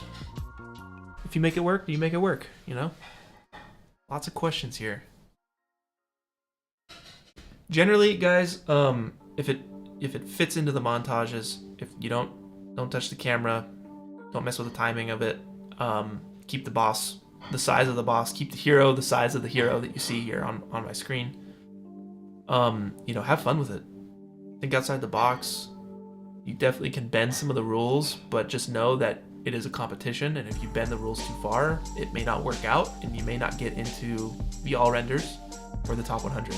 But just know these rules are in place so that all of your guys' art fits into the overall montage, right?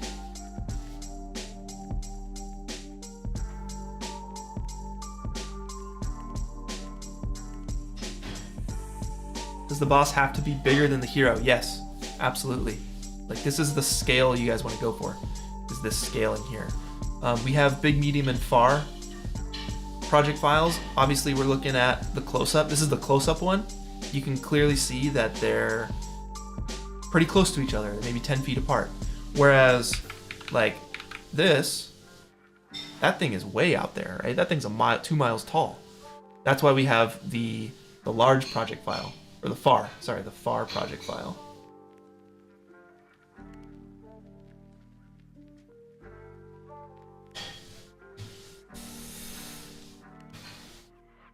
All right, guys.